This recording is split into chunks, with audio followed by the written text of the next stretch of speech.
now. We just started. Anyone can challenge, by the way. There's no priority given, as usual. However, the only stipulation, it has to be a 3+0 challenge. Actually, aborted a 5+0 challenge right before I clicked live here. Ooh, and that's the wrong move order for black. Got to take that knight first. Then you can play knight e4 successfully. Casual or rated, it can be either. I have no preference. So if you want a free shot at my rating, go ahead. I'm willing to take a potential rating hit. All right, I'm going to pre-move something kind of aggressive, but all right, my opponent didn't go for it. Knight h4 now. Yeah, let's do knight h4. Queen g6 would only register if my opponent actually played f4, so not likely. Okay, here, bishop takes g4 is kind of tempting using the pin. However, there is bishop takes d2 in between moves. So you know what I'm going to do? I'm actually going to move this knight, and we'll see if white... we'll see if black, rather. Maybe I shouldn't have moved it here. Maybe even knight b1 would have been interesting, but seeing if I could get a3 in. Oh, it's cutting off the player ratings. Yeah, you're right. Here, let me try to fix that. I think I know what's going on. Let's play c5 here. Good point. Oh, that's too bad. Actually, I don't know that I can easily fix that on the fly here, but I'm going to try.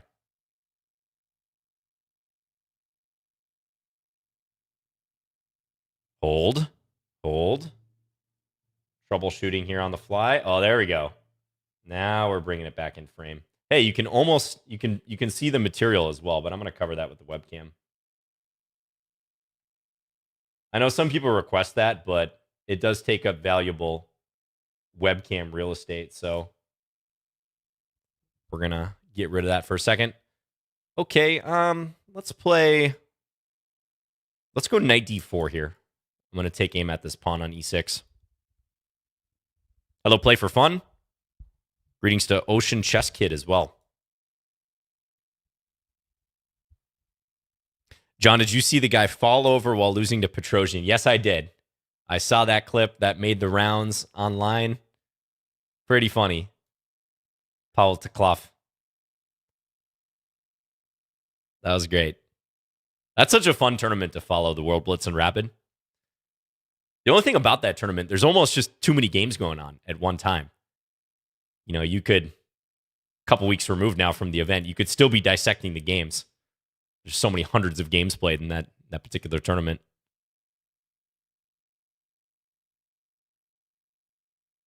Okay, take this. I got to watch my time a little bit, but I'm totally winning here.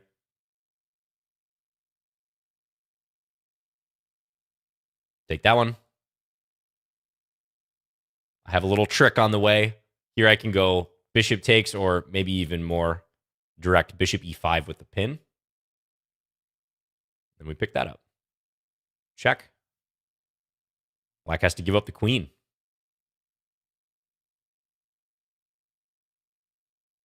And this will be mate in a matter of moves here. Okay. Tadzio, thank you for the game. Yeah, you develop pretty normally, I'd say. You develop reliably in this Nimzo. It's just that if you're going to go for this g5 plan, you almost always want to follow it up with bishop takes c3. Let me click to the analysis board for that. Bishop takes c3, and then knight e4. You can hit my queen. Sometimes they even follow up aggressively with f5. If you analyze or play with engines really like to do this, I've noticed, on the black side of some of these openings out of d4, where white plays the dark square bishop outside the chain pretty early. The engines enthusiastically like to expand with these pawns.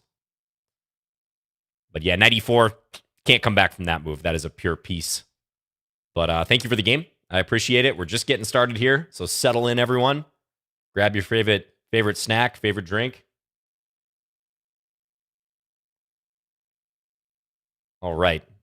I panicked for a second because someone said they couldn't hear anything, but more people chimed in saying that actually the audio is fine. Okay, Walled Kamal. Let's play knight f6. Let's play Alekhine's defense. Maybe d5. Now, e5 is a critical move here. Black can go d4. All right, there's this one. Let's just play e5. We're going to try to keep material on board. I'm not going to trade into a queenless middle game quite yet. You guys might kill me if I do that. What beverage is accompanying me today? Well, I've got some water, but I, of course, have my coffee as well. I did a little coffee refill run from the coffee machine right before I went live here. Much needed. I've been playing a lot of chess lately. I don't know about you guys, but I've been grinding. I've been trying to increase my blitz rating, especially on chess.com. I've been playing over there a little bit. I play on both sites, though. Chess.com, Lichess. I tend to prefer the arenas on Lichess. I think Lichess has a fantastic format for that. Chess.com, I like to play at my level if I'm trying to get easy games against, not easy games like in the sense that I'm winning these games, but let's say more frequent games against like title players, like mini matches. They tend to gravitate towards the blitz category on chess.com, so you can often get that pretty easily. But even though this is a Lichess stream, make use of both sites is what I would say, and all your resources online. And that's one thing I really respect about Lichess. Shout out to the Lichess mods, by the way. They don't view other sites as competition. They are just looking to create a fun, inclusive, and useful atmosphere here on Lichess. And being a not-for-profit site, they don't see like chess.com as a competitor, let's say, which I think is really cool. Let's go here. This is a bit of a hard structure to break down, but I'm going to try. Hello, Luciano on YouTube asks, how's the weather? It is 3 degrees Fahrenheit right now. So, yeah, not fun. What is that in? I should be able to do this conversion a little bit faster, but my brain is not working today. Minus 16 Celsius.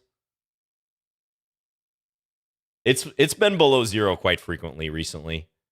And with the wind chill in particular, it's been brutal. So a lot of time to spend indoors playing chess.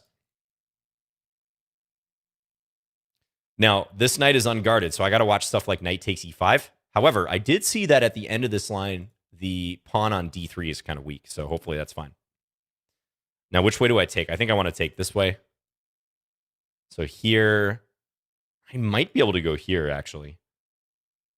Then the other knight comes to f3, and he defends both those points. So maybe I'll just take this one.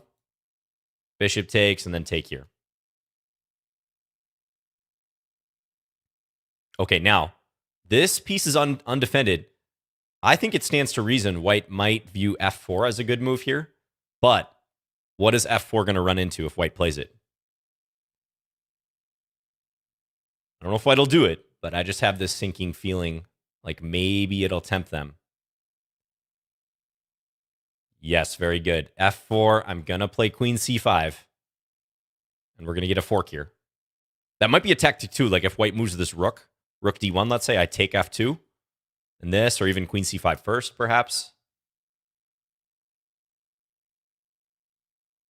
Ooh, another dangerous move for white, I think, because these pieces are loose. White just undefended the knight. So my tactical radar is pinging like crazy here. And those are two pieces. Remember, the double attack is the core tactical concept in chess. You really have to internalize that. If you create more problems with your single move than the opponent can reply to with their single move, more often than not, you're going to win something. And it can be as simple as that, folks. Let's go here. All right. Thank you, Wald, for the game. I think you're doing fine. Probably knight takes e5 wasn't the greatest move, but I like that you're looking for that tactic. I just think it so happens that this d3 pawn was more valuable than like winning my e5 pawn, for instance. Your structure's a little fragmented. Pieces are a little far-flung. I think you got to be careful at this point. Like maybe something like bishop f3 stay solid here. Thank you very much for the game. We're going to cruise right along here. /G. Good luck. Let's play e4. Give him time? Oh, no, we got to keep him moving. Amog wants me to play with them. You can always challenge me, Amog. So remember, I just have a button that says accept random challenge. So there's a bunch of challenges in here. Let's play like a 2 knights defense against the Caro. So everyone is free to challenge. Oh, thank you, Buddha Billy says, just watched my match against Dmitry Kolars. Yeah, I posted that on YouTube yesterday. That was a fun match, a tough match. I got to figure out my speed on chess.com because for whatever reason, I am a lot slower on there than I am on Lichess. And I like Lichess's UI for moving faster. Do you guys have this? Or do you guys have a preference? Again, not to incite any chess.com versus Lichess. We don't need any of that. But just from a personal preference, I often feel like I cannot execute the moves quickly on chess.com. And I don't know what it is. I've tried various settings. I could probably try more settings. But Lichess, I don't really feel that way. And yeah, but I don't know. I don't know that that's a unique experience because it seems like a lot of people have been saying that in the chat. But you guys certainly probably follow a lot of streamers. And I mean, I see guys who are incredibly fast on chess.com. So it must be possible, but maybe it's easier on Lichess.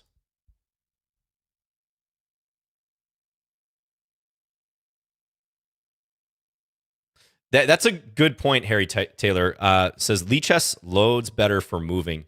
That's kind of how I feel. And if you happen to watch this last video I was just mentioning of me playing Blitz on chess.com, a lot of times when the moves are coming from my opponent and there's a time scramble, it feels like it's lagging a little bit or the pieces are not. And I don't think it has anything to do with the animation speed because my animation speed is set to fast. It feels like the moves are not coming through as smoothly as they do on Lichess, if that makes sense. Red Renegade says it's all in your head, John. It might be. I'm fully willing to admit that, but I don't think so. Okay, so I picked off a useful pawn here. What to do next? I don't really have to move this knight. I really want to try some Bowden mate style thing. Don't know that it's working, though.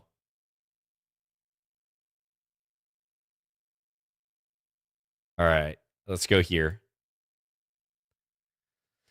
I'm trying to think if I can maybe at some point do this, if that'll turn out okay. Probably now I check.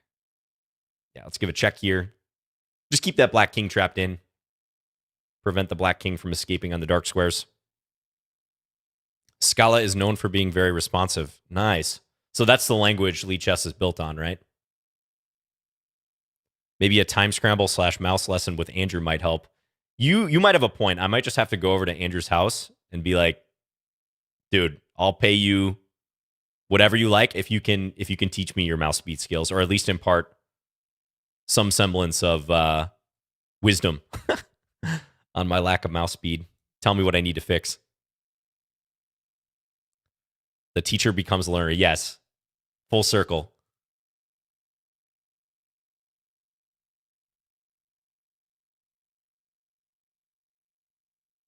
Yeah, I do use a mouse. Yeah, I don't use keyboard.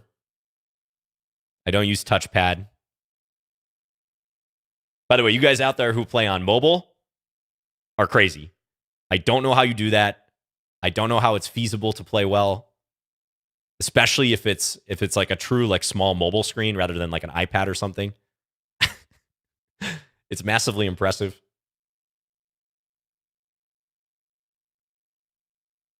Yeah, you can use keyboard. There's an extension where you can type your moves on Lichess. It's pretty cool. Like Grandmaster Gari and Eric Rosen use it on their streams sometimes. Hold up. C5 might be a good move here. C5 takes B4. Rook B1. This is sort of the, I think, safe move to play. I'm going to do it. Looks like the easiest. I want to step out of this pin because black's getting ready to double up. So seems wise to do that. Now let's go here. Got these bishops nicely arrayed. This dark square bishop is still a menace to black's position.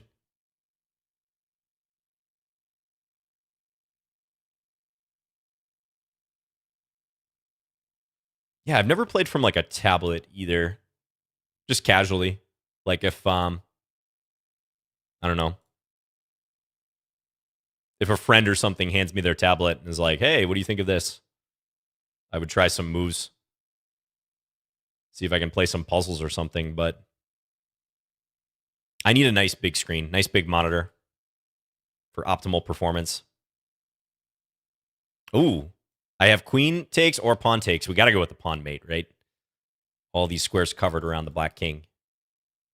Nice. / double G, thank you for the game. So in this line, I have a feeling the position probably got poor for you right around here when you castled and allowed bishop f4. I feel like you should insert this move first. Knight takes e4. And I guess your bishop's hanging. Maybe you solve that bishop issue, even if you take, let's say. Probably something like this. Perhaps retain the option of castling on either wing, but especially prevent bishop f4 with tempo. I think that's the better way to go about this. And here, your position looks pretty normal. Caro, Scandi, structure. I think you're doing okay. So thank you very much for the game. Jay Wizzy, you're next. Good luck, Jay Wizzy. Inquisitive on YouTube asks, is keyboard cheat? No, because there is that option, that extension. However, I believe Lichess recently made an announcement that a very specific type of extension that basically allows you to play incredibly fast in time scrambles, as far as I understand. I saw it in a video, and it was absurd. Like someone was playing a hyperbolic game, and there's some extension which you should definitely not use. I'm serious, because Lichess is banning it, has banned it, where it almost just straight up looks impossible how fast you can move. Someone in the chat will know what I'm talking about. So I think there are certain types of extensions. Maybe that's not a keyboard one. It might be a mouse one that are banned on Lichess. But you can, if you're just using a plain old keyboard to enter your moves, manually typing them in, I think that's still fine.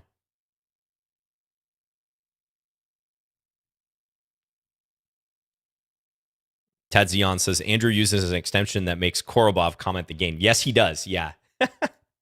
It's a pretty funny one. He's had that for a while, hasn't he? Let's pre-move this capture in case white takes. You got to be careful on the dark squares here if you go after that pawn.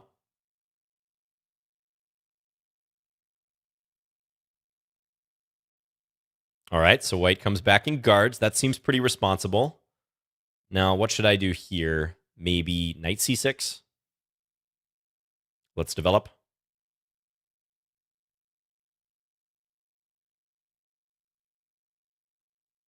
Wasn't keyboard banned? I'm not sure. I don't think it is, because I believe for like those blindfold streams, again, that I've seen streamers use, I believe that's still a totally viable thing.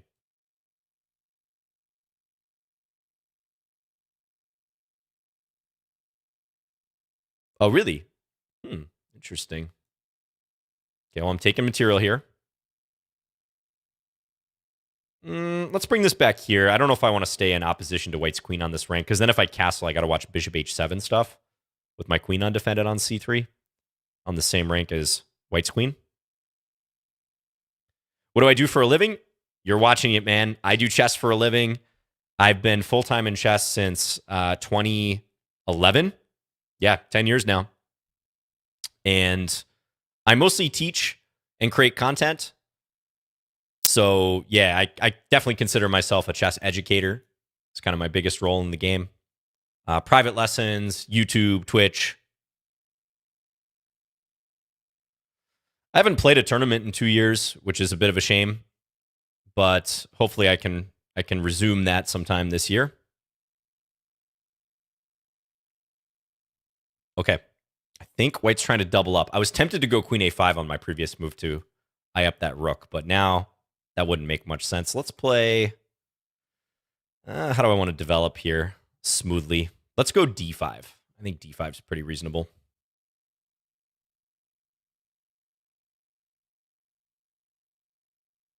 Yeah, I make courses for Chessable. Absolutely. And those are paid courses, so yep. I co-founded Chessable back in 2015.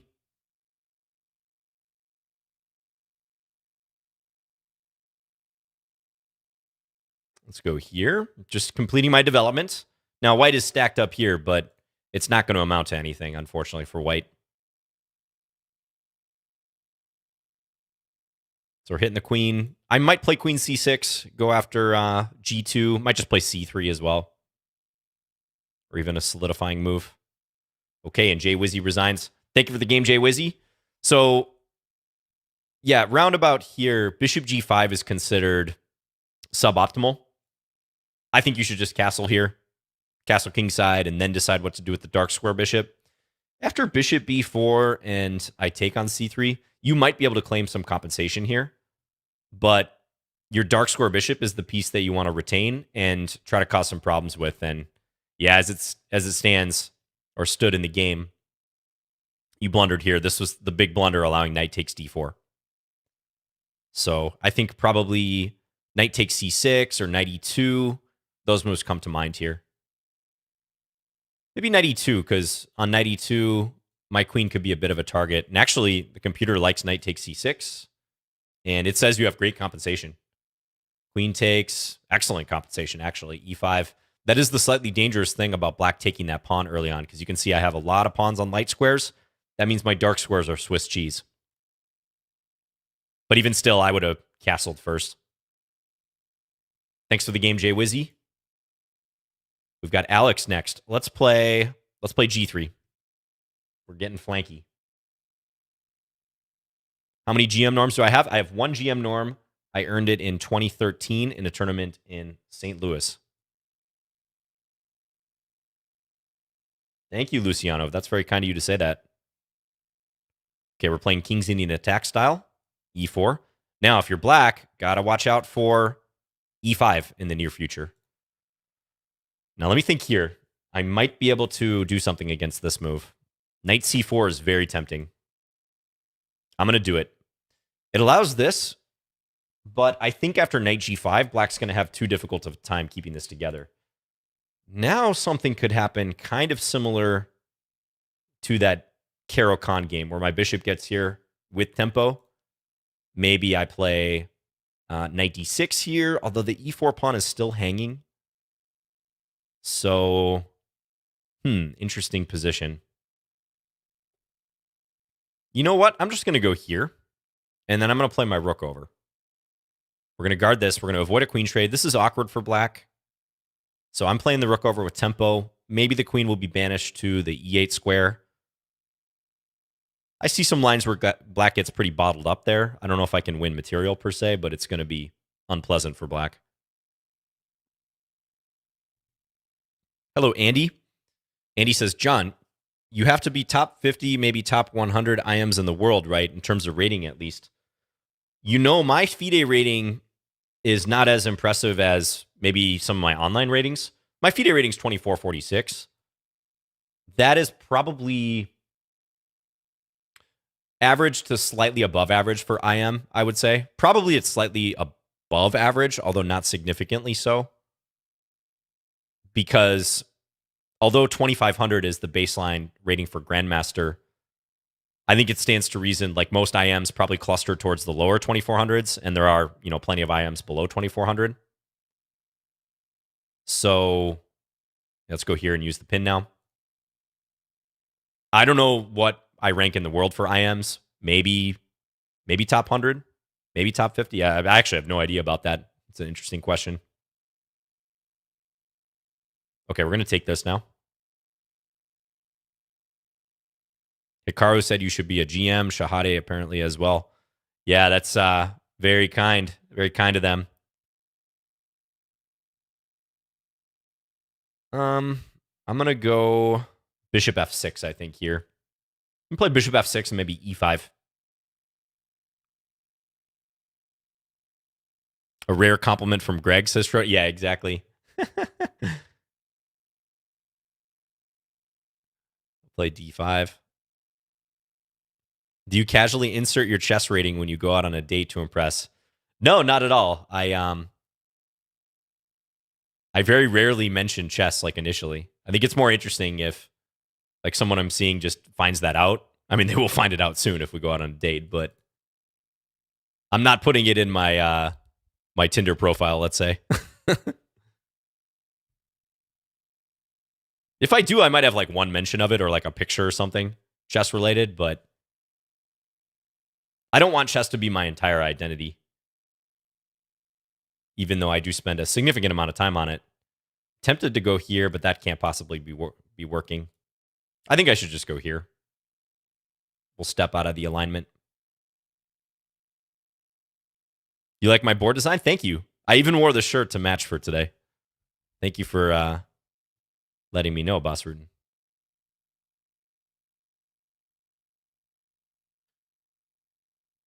Now the hair is the entire identity. My hair's looking a little lame at the moment, I would say.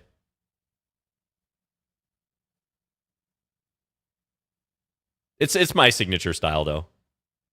Actually, I pulled up a picture from when I was maybe like 20 years old. It's on the FIDE website if you search me on the FIDE profile. Okay, instructive moment here. I could take the bishop, but do you guys know what's better in this position?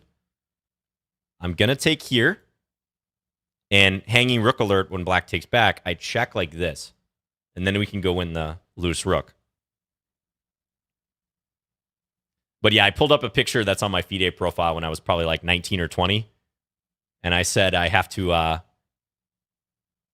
like climb back the receding hairline ladder. My hairline was stronger back then. Okay, Alex, thanks for the game. Your development got a little gummed up. I think, again, this early queen c7, not a great idea. Truthfully, you should probably castle here and keep the tension. e5 is not yet a threat. So let's say you castle. I'd probably go rook e1. Then I would be threatening e5 because I have enough defenders there. But you could play queen c7 at this point, I think. Even bishop c7. I've seen positions of this type before. So, yeah, it looks like the engine's also not a huge fan of that. And queen c7 it really dislikes because knight c4. Now, if black had played knight takes e4, this is precarious for black, right? Because black is relying on the knight to remain defending the bishop along with the queen, but especially the knight. And I think knight g5 is a vicious move here. Let's see what the engine thinks, but knight g5 was my instinct in this position. It's a little removal of the defender. Yeah, absolutely killer. +8 if I play that, because if black were to take the knight, we're not recapturing right away on g5. No, we're throwing this move in first. Check. In-between move. Classic in-betweener. King e7, we can take there with check, or knight takes c8 and then take this. Carnage. So, yeah, watch some of these moves that I would categorize them as optional moves, or they're just unnecessary moves to play before big picture strong ideas like castling. You know, castling is almost mandatory here, so you should just front load that. Castling is one of those things that you shouldn't generally try to delay it too much. You might see title players do that, streamers do it on occasion. I think most people are far more likely to get in trouble from delaying castling than delaying castling to work out. Like it's more likely the former will be the issue than the latter. All right, we're playing a Philidor here by some transposition. Rules of existence. Okay, knight c6 is interesting, but I'm going to try to maneuver the knight through here. Maybe I just allowed knight f5. But, okay, now there. Be nice if I could get my queen here and cause some problems, but I'm not really seeing how. So let's go here.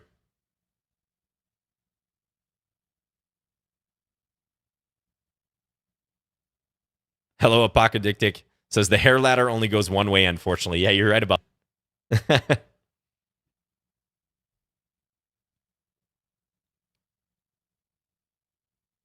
John, who's your favorite Russian player? I'd probably go with Dostoevsky. Just kidding. You're talking about chess players. I would say it's a great question because there's so many phenomenal players to choose from. I would say, can I play this move, by the way? I'm going to go d5.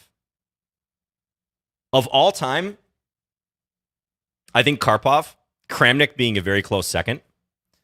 Of the current generation, let me think.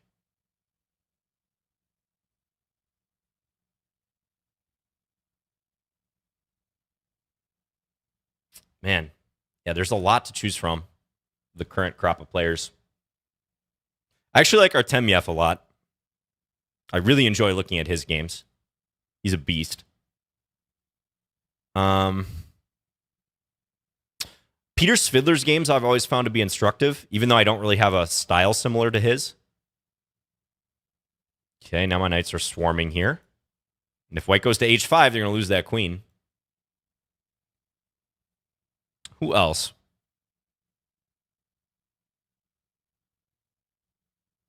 I guess of like the really high-rated players, obviously Nepo, Caro-Kann. I don't really identify too much with their play. So, yeah, I'd probably go with those guys. Dubov's games are always super interesting, too. All right, time to take this rook. Oh, Alexei Dreyev. I can't forget Dreyev. I've learned a lot from his play over the years. Svidler is a very nice person. Yes, indeed. Who is my favorite Norwegian player? I would have to go with Elham, young Elham, because he's a blitz beast. Nah, just kidding. Of course it's Magnus.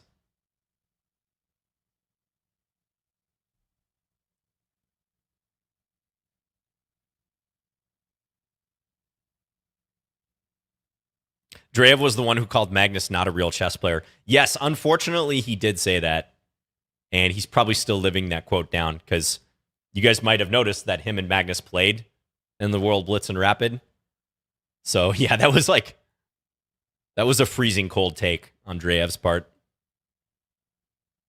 I kind of get, it'd be interesting to go back and look at that interview where he said that. I kind of get the angle he's coming from there. And actually, Nepo even said something to the same effect. Obviously not talking about Magnus's lack of strength, which is, of course, ridiculous. Like, the guy's arguably the best player of all time. But do you guys remember, it was either at the end of the match or towards the end when Nepo was giving that interview, and he sounded kind of frustrated, kind of made some comments along the lines of like, Magnus isn't really demonstrating much. He's kind of like waiting for me to blunder, which turned out to be a pretty good strategy, actually. So I think there's sort of a prevailing semi-belief that that's kind of the case sometimes. Like, Magnus is really good at waiting his opponents out. But also, when he wants to constructively make things happen in the position, of course, he's phenomenally strong in that. All right, I'm going to try to trick my opponent here. Knight d3, very natural, but queen e4 check forks this and this. And I have mate in one here. Checkmate. Thank you, Rules of Existence, for the game. I think you're doing all right. I actually think, I'm not too familiar with the theory here. I would imagine knight c6 is the main move at this point. Rook e8, evidently. I played knight bd7. That's probably a mistake because of knight f5. I think you can jump on this, and taking the bishop would be nice. That knight's pretty annoying there, so I think that's probably what you should do. But yeah, you got in trouble when I think my bishop started getting in like this, and then, yeah, knight g3. Looks like here you got to move your queen somewhere where you don't get forked. Thank you for the game. Jay Pesky says, to be fair, chess is if chess is a draw, then every side is waiting for a blunder. Good point. Yes, the blunders are all there waiting to be made, I think, as Tartakower said. Okay, what variation should I play? Maybe a hyper-accelerated dragon? Let's try that. Hello, Malik Chess on YouTube. You can challenge me on Lichess. My username is Fins, F-I-N-S. If you go to your main Lichess page, you can click play with a friend, I think is the easiest way to do it. And you can send me a challenge. I have over 50 challenges right now, and I'm accepting them randomly. So no guarantees, as usual, that you get a game, but I'll try to play as many people as I can. Do I think Magnus is the best of all time? Ooh, and this is a typical thing you can do in this type of position. You can take and then take here. You know, I thought about that a lot, especially with the World Championship last month. Is Magnus the best of all time? It's such a hard question because it's always going to be subjective, and everyone is beholden to their era, right? Like, you can't escape the era, the generation in which you were born.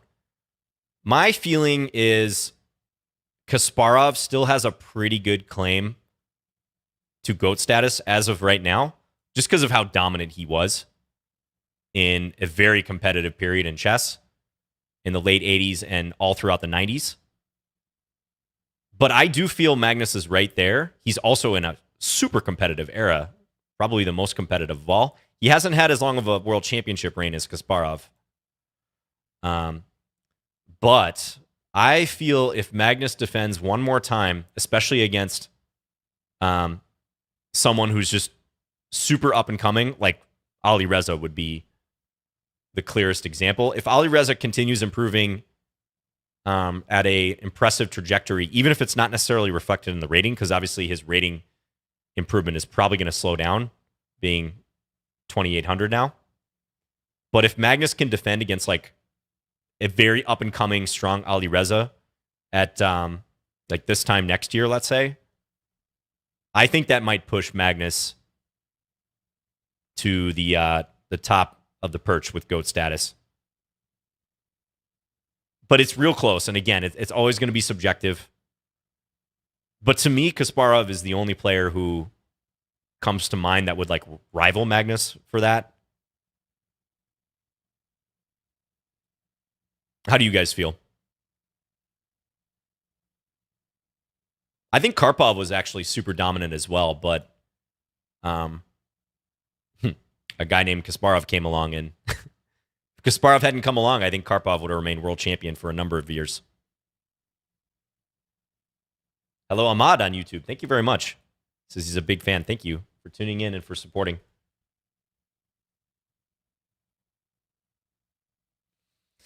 All right, I can take this, but you know what? My position is so secure here. Let's just tidy things up. I'll play e6. I like this pawn formation, so I'll try to maintain it. Very likely white is going to go after this pawn because there's not a whole lot else to do.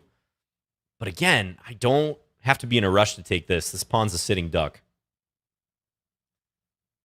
Ooh, and now I'm going to do something dirty. You might see it, though. Yeah, he sees it. Yeah, I can take this, too. At any moment.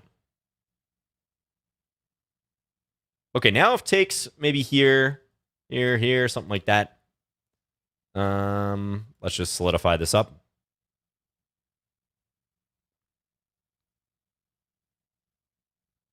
Just putting the finishing touches on this game. Always remaining vigilant. You can never relax in chess. We've all lost games where we started to relax, right?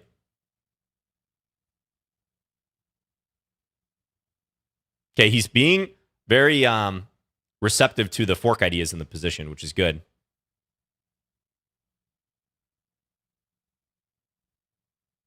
Attentive to them.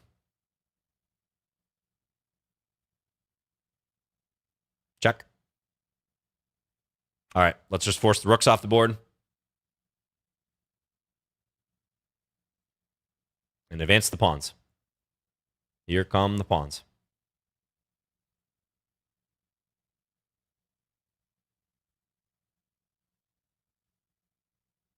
All right. Don-Con, thank you for the game. So this one, I got you with a little idea here on rook takes b2. Yeah, you can't really take that pawn back, or that rook back, rather, because you do lose a piece in the process with this series of trades. But it's pretty unpleasant if you can't capture rook takes b2. I have a feeling you should play bishop d4 here to block the influence of my bishop. In general, taking on c6 is not so good in these dragon formations. So I would shy away from that. The main move is bishop e3. I happen to think, by the way, that the hyper-accelerated dragon and the accelerated dragon, so like this, I think these are very good weapons at the amateur level. If you're looking for an introductory Sicilian to play, I think there's a lot to be said for this. With the idea being that you're delaying the d-pawn push, you might play d6, as happens in a conventional dragon, but you might go for d5 after some preparation with knight f6. It's very possible white will allow you to play d5 in one go.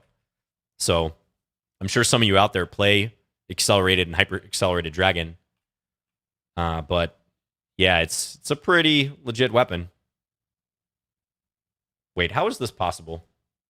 Lichess, I got to call you out for a second. How did we have 0 inaccuracy, 0 mistakes? Oh, maybe it's still analyzing.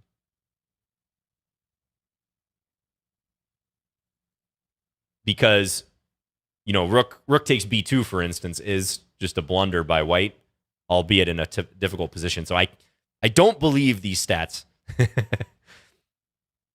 Victor says he played the perfect game. Yeah, I was just better. He played a perfect game, but I played an even more perfect game. No. Okay, now it's changing. The analysis was just slow to kick in there. I'm just that good. What can I tell you guys? I'm just that good. You know?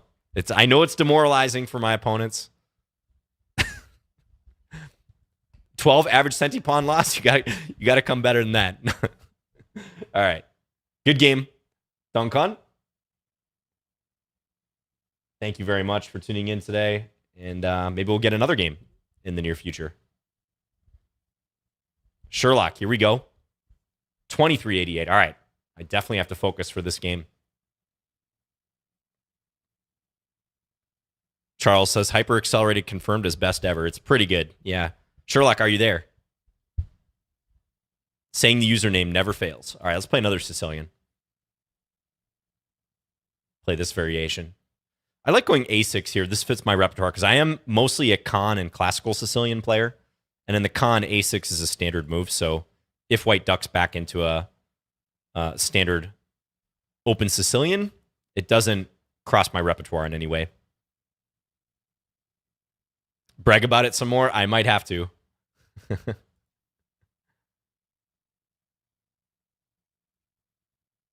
I'm being sarcastic if that wasn't clear. Okay, let's go knight d4. Now, if g4, you can often play f5 in these positions. And that's a good way just to put a stop to the pawn play from the opponent. I think here, bishop d7 makes sense. Sometimes you can struggle to figure out a good spot for this bishop, but I'm just going to play it there. Okay, c3. Tempted to take. Also, knight c6.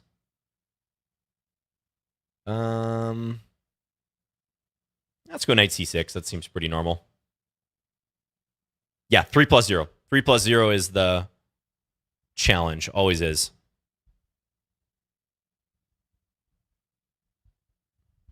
Trying to catch up on what you guys said about GOAT status.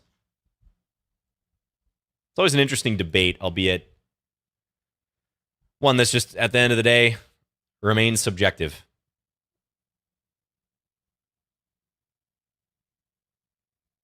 George on YouTube says, would be interesting to know how strong Kasparov would have gotten if he grew up with engines to study. Yeah, you know, that in itself is a very interesting question, right? You know, Bobby Fischer, who I think in chess nowadays, it's pretty much a consensus that Fischer cannot be the GOAT for the simple reason that he doesn't nearly have the longevity as the other guys in the discussion. You know, I hate that that's the criteria, but as we all know, Fischer, he ended his chess career after winning against Spassky, after he reached the top of the mountain. And he had his reasons, and those have been much debated in the chess world over the years. I think as a standalone force in the chess world, Fischer definitely comes to mind as being like probably the most explosive player, surprising player ever. But that's always going to prevent him from being in the conversation for GOAT, in my opinion, is he just didn't stick around long enough to defend his title and, you know, play against Karpov, who was coming up strong in the mid-1970s. Okay, I got to be careful here. If pawn takes, there's bishop d5. But yeah, for sure, Fischer would have benefited enormously from engines. Like with his style, whew. Oli Moynihan says, John is in trouble here. I don't know. This position's very interesting. I still like my setup, actually. It's quite dynamic, though. Anything can happen here. My knight on e5 is really nice now. Pretty well coordinated. I would say black is better here, but we'll see what happens.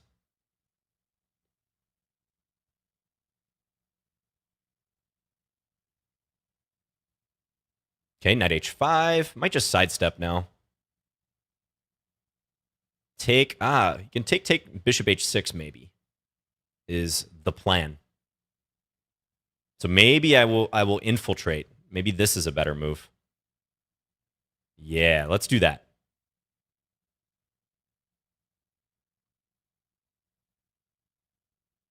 Infiltrate with the rook. Instinctively, I want my king over. So I may have to take some measures to do that. Or cover the file at least. Sharp stuff. It's going to come down to the clock here soon, too.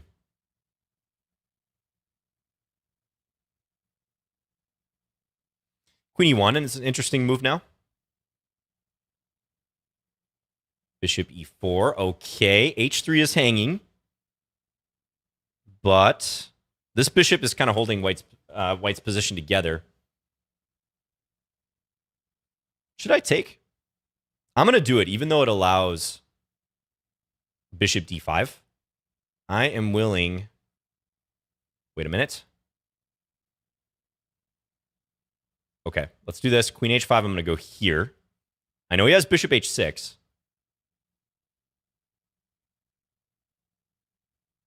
Okay. Let's go here. Oh, he could have taken on f5.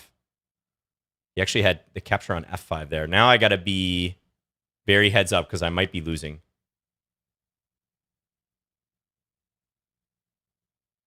Time is a big factor. Take? Oh, we can take that. Brutal. You can take the knight and he defends. Now I am losing. Will my opponent figure it out, though?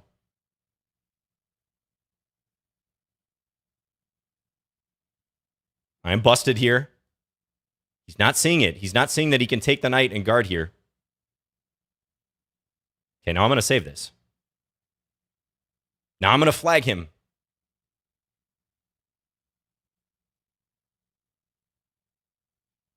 I'm winning again.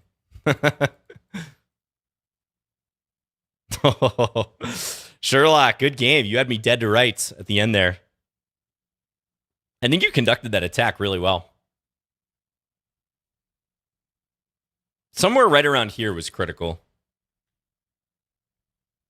You came up with a great plan, like knight h5 and then not taking the bishop, but rook g1. I didn't see this coming. Using the g file. Wonder what the computer says right around here. Still likes black, king h8. Oh, now play the move I wanted to play. Isn't king h8 a massively scary move, though? King h8, knight takes g7. And now watch, the engine's just going to say something nuts, like bishop g4 or something there. What would it be? Because on king h8, according to the engine, the best move is rook f1. And I'm running this on some pretty good hardware, by the way. I'm sure some of you guys have some great machines as well, but I believe the engine when knight takes g7 is not the best move, but why? I'm trying to figure this out.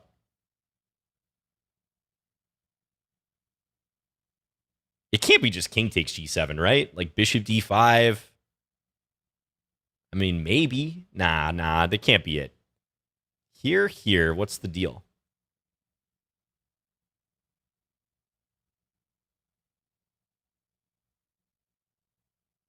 It's going to be something like rook f3 or like bishop g4.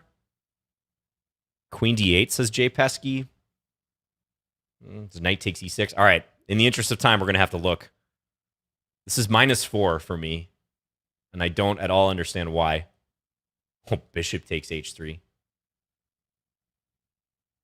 Of course, bishop takes h3. Right. Okay, so if take, check, or rook 8 f3. Okay. Just ban my account on Lichess if I played this way. Just immediately ban me, mods. John Stockfish Bartholomew if I play like this. Yeah, I still don't really understand why. I'm sure there's tactics here. Oh, now queen d. Oh, this is where queen d8 comes in. Obviously.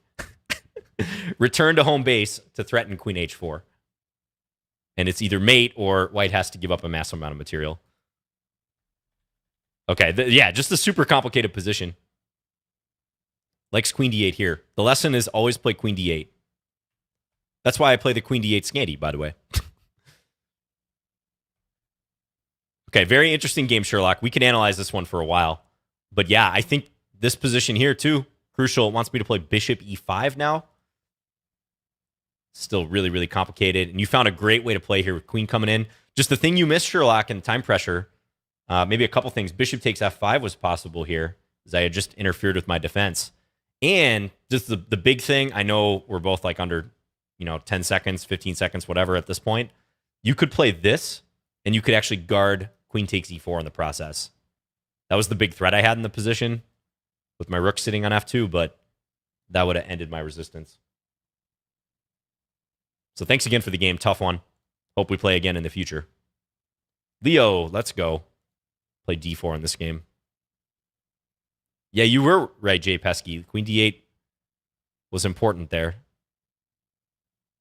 Okay, I'm going to play my usual line against the QGD, the exchange variation. I love this variation. It's such a intuitive and high-scoring line for white.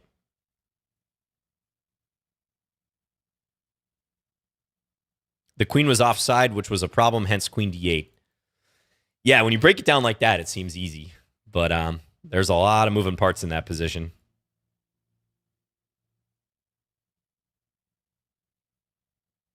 MN0 on YouTube says Fischer would be like Caruana on steroids. Yeah.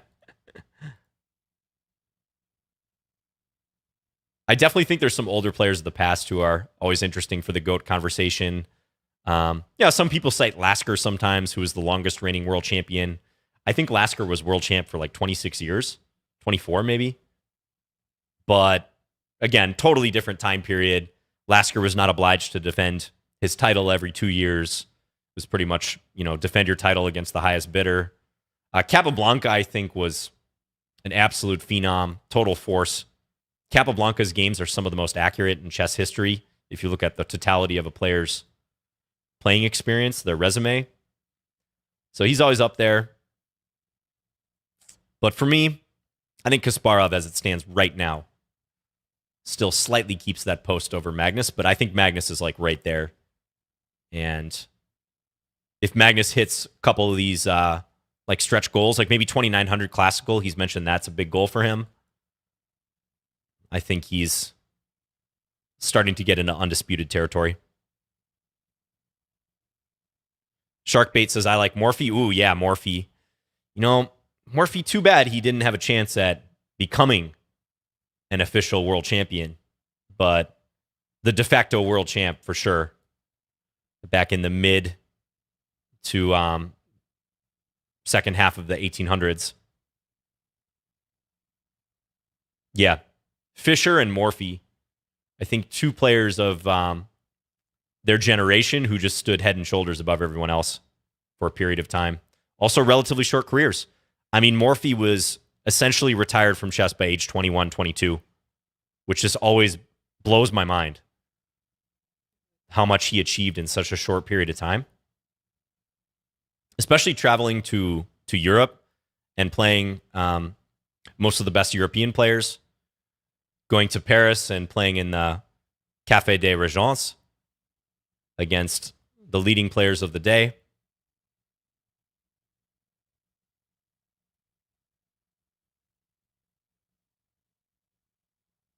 And then coming back home and basically feeling compelled to give up chess because it wasn't considered to be a serious profession at that time. And he felt pressure to pursue something conventional, becoming a lawyer. Hello, Adam. Thank you very much. Thanks for tuning in. Yeah, Morphe playing Blindfold. All the innovative ideas, attacking ideas in Morphe's games. Just a master with the initiative.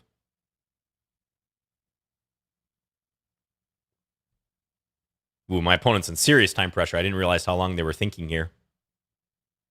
This is Yeah, unfortunately, still a fairly standard position for this line.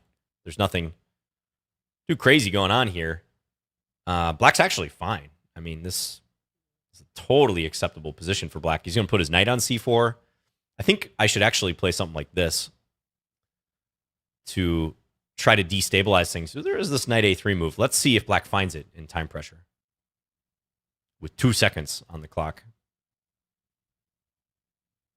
Yeah, thank you for the game, Leo. You played all right. You know, some people will say this early h6 is not so good in these positions, but I think the way the game shaped up, it was totally fine for you. Met b4 with b5. That's always debatable because white gets the c5 square and this becomes a backward pawn. But it is, I think, better to play this way if white doesn't have a knight sitting on f3 that can easily jump here. So I think you're doing just fine here. Just need to play a little faster. Thank you for the game. Emilio 89. Good luck. Let's play a Caro-Kann here. But yeah, Oli brings up a good point. The question is, does consistency over time or genius in short periods make you the GOAT? Right? I would say most people are probably going to prize consistency more. But we appreciate those players who just rocket up the world stage and especially maybe introduce some new era or style or have an effect on the culture of a given activity.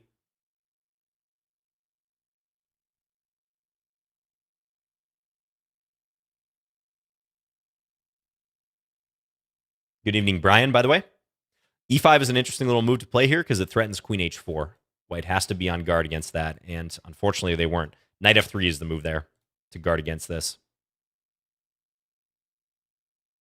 Who's the most innovative player in the past 5 years? Interesting question.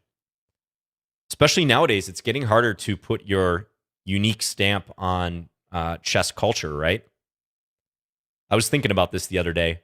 Think of like Badur Jobava or maybe Richard Rapport, because I think if you search the Jobava system, it's also called like the Jobava Rapport system. And those guys, especially Jobava, it's pretty impressive. Like he's made an impactful difference with that particular opening. And his name will be, I think, forever associated with it. It's getting harder to do things like that, especially when it comes to openings. I mean, if we're opening it up to AI, then I would say AlphaZero for sure has been the most impactful player. Yeah, as Charles just said, some guy named Leela, something named Leela, AlphaZero. I'm going to go here. If I take, well, I can take with the knight and save it. So I'm going to try to trade on my own terms. Because you definitely see elements of what the AIs have brought to chess, reflected in especially the younger generation. I mentioned this on stream recently, but I really see it in these young grandmasters, how unbiased they are with their thinking and how willing they are to entertain plans and ideas that grandmasters of the past, fantastic players of the past, would not implement in their game so much, but for the AIs is commonplace. It could be as simple as the predilection for these AIs to aggressively push their G and H pawns in a lot of positions.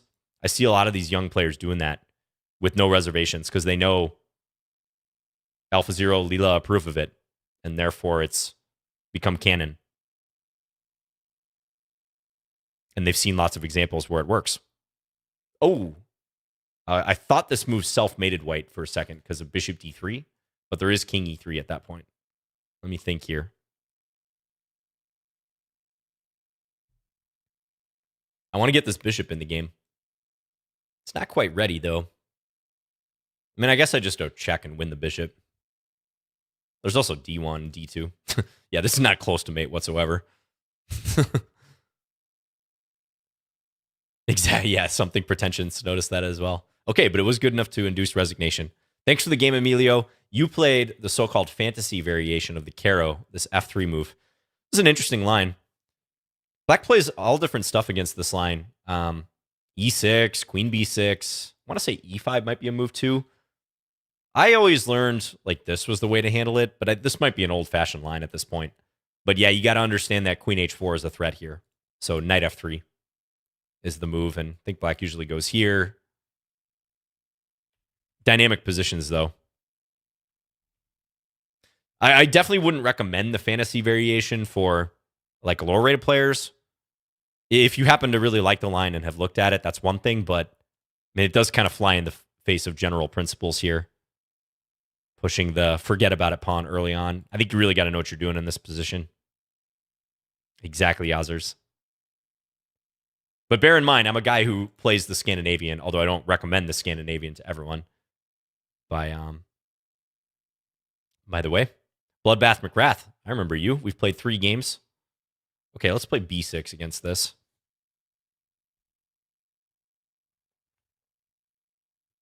Handles says, engines are just too good at evaluating the own king safety versus the opponent's king weakness. Yeah, and the games that they produce are just so interesting. Did you guys see that one game recently? I want to say it was a Leela versus Stockfish game where black had the 2 worst minor pieces of all time, like a knight on h8 and a bishop on g8/h7, trapped in by white pawns on f6 and g5, and black also had pawns on f7, g6. It was a chess 960 game. Sounds like some of you have seen that. Was that Stockfish versus Leela, or was it a different engine involved? It was Leela Stockfish. Okay. Yeah, that game was incredible. Leela was able to basically just play down material for a shockingly long amount of time because black's pieces were bottled up.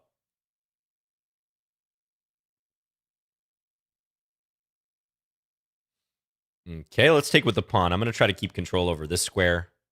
Let's just restrict white's pieces a little bit now. I'm going to control g5. I think that's useful.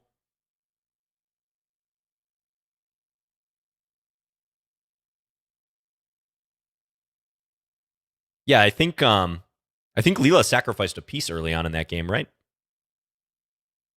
I only played through it very briefly because everyone was talking about it, but that was my understanding. Queen d7 now, maybe? Only thing is, knight e5 kind of forced some trades. I feel like g5 might be justified here, strangely enough. And if here I can go f6, perhaps. I'm trying to keep white's pieces at bay. Okay, now knight e3. What am I going to do about that? Ooh, okay, this hits my radar. You see this knight? This knight lacks squares. So if I play g4, it's nearly trapped. It would have to go there. I think that's what I'm going to do. All its retreat squares are taken away by white's own pieces. So it's got to go forward. These are covered. So knight h4 has to be played. Okay. Instructive moment right here, d4. Why is this a bad move? You should more or less, if you're experienced in shit, you should more or less be able to tell instantly why this is a bad move. And I actually briefly thought about it before white played it. I won't make my next move until you guys have a couple seconds to think about it.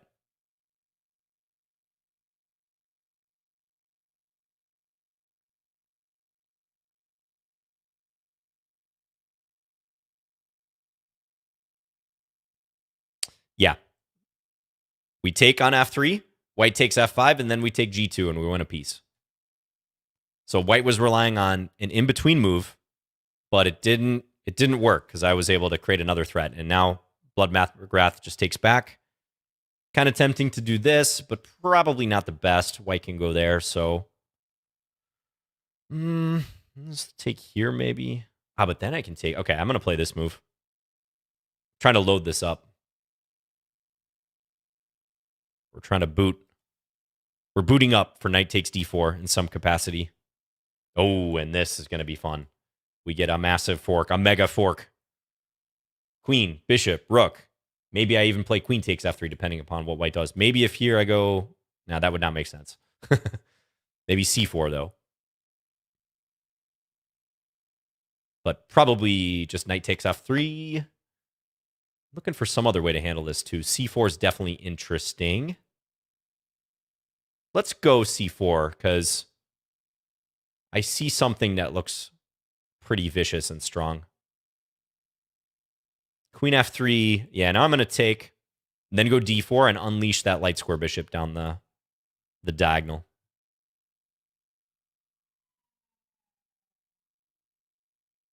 John, drunk with forking power right now. Yes. It's come over me. Oh, I see some cool mating patterns. I mean, this is an overwhelming position, so it's probably not a surprise. We got to go for the stylish one, though, if possible. Oh, and white spoiled it. Yeah, king g1, knight h3 was my plan. That still kind of works, though. Check. Oh. Knight h3 still? I'm still going to try for something artistic here.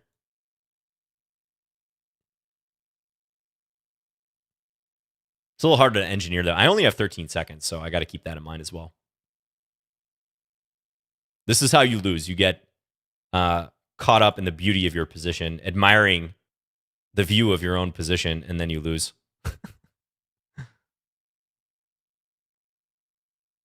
Oh, but I got something stylish. There we go. Smothered mate. Awesome. Well, thank you for the game, Blood Math McGrath. So, yeah, that was an instructive moment right here. I don't mind the line of thinking because I think you saw that your knight was in trouble here, but be very cautious about in-between moves and trying to create competing threats. If you're giving your opponent the move first, that's always a dangerous proposition. They're going to be a half move ahead of you. And again, the reason why d4 wasn't working is because when I take, if white plays their intended move, queen takes f5, I'm taking the bishop at this point, and I win 2 for 1. So, for better or worse, white has to go knight h4 here. Looks like it's not too bad, because one important thing is if I do this, white might be able to take on d5. Although then there's probably discoveries like knight d4 is good here. Knight d4, knight b4. Yeah, this still looks like trouble for white on the light squares. But suffice it to say, that would have been, I think, the only way to continue here. Knight h4. Thanks for the game, though. Came down to the wire. In terms of my time management. Can you avoid... Yeah, I guess it's pretty much forced mate here, because bishop takes g2 is the mate threat. So understandable, white went there. Okay. Is that a smothered mate? Do you guys think this is considered a smothered mate? Because technically I have a piece assisting, right? Yes? Okay, overwhelmingly the chat said yes. The king is smothered, but without the bishop it wouldn't work, you know? And normally in a pure smothered mate with a knight, it's only your knight doing it. And the enemy pieces are the ones assisting. I would say it's not a pure smothered mate, but it is a form of smothered mate. Because, yeah, if the bishop wasn't here, white has rook takes f2. A half smother, says Sharkbait. B. Richardson says, playing for style points is dangerous. I do it way too much. Yeah, that's part of the joy of chess, though, right, B. Richardson? But I hear you, you know? The worst is when you're playing a relatively fast game and you get some position, or you can bring about some scenario you've like maybe studied before, like I don't know, let's just choose something like Legal's mate or something like that, and you're like, man, I'm so close to Legal's mate. I just need the position to change in one way. Like I need them to like block this square with their bishop or something, and then I've got it. And you try for that, but you're making objectively suboptimal moves to try for it, and then you start thinking a lot, and it doesn't work. That sort of thing happens quite a bit if you over-index on it. Okay, we got competing knights in the center. I might try to boot that knight with f6 if I get a chance. We'll see.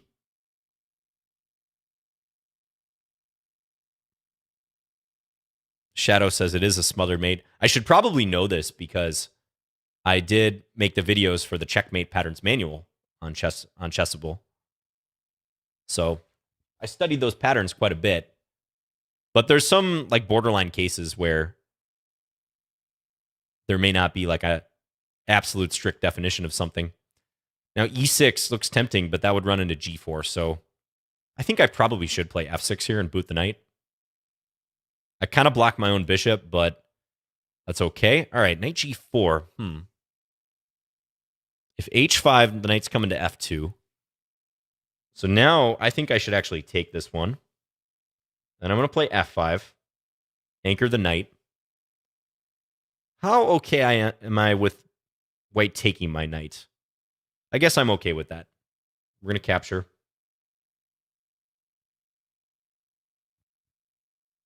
Okay, let's go here. Now I'm going to try to expand with the pawns. Kind of tempted to play c4 and really squeeze here.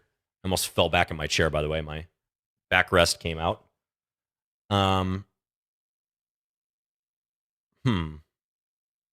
A5? I'll continue expanding. Queen d6 now. This bishop's really not doing much. Okay. b4. Look, b4, you leap. Yeah, let's play it. I gotta speed up a little bit.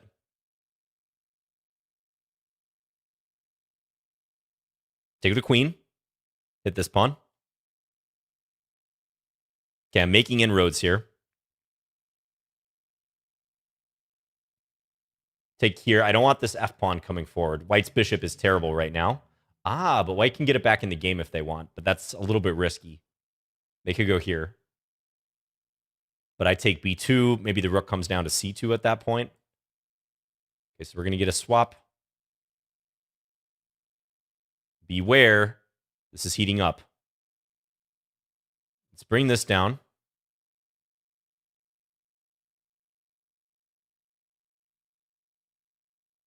Okay, now rook c1 would be nice. Take here.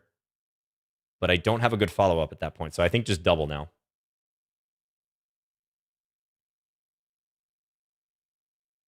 Now rook c1's a threat, and if check, probably bring the bishop back.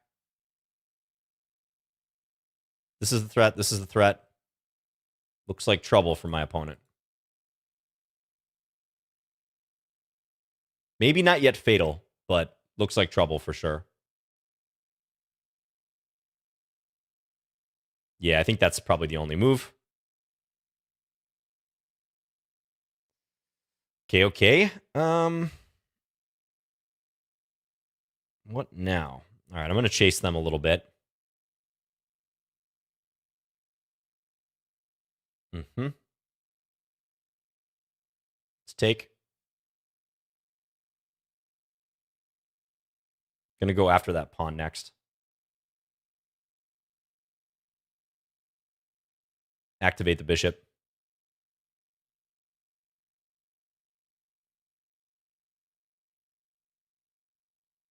Okay, hide, hopefully.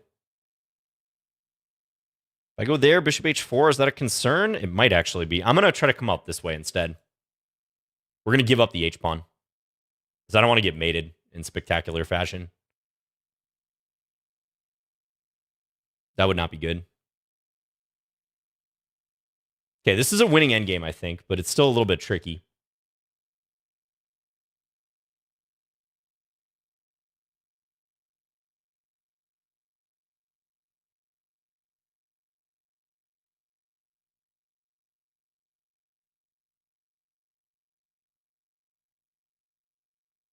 Little bit tricky here. Oh, and now I just played a bad move.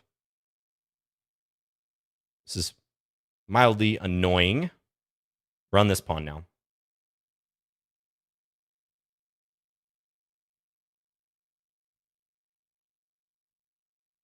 Now I got to run the f-pawn to help. Hurry, John. Hurry.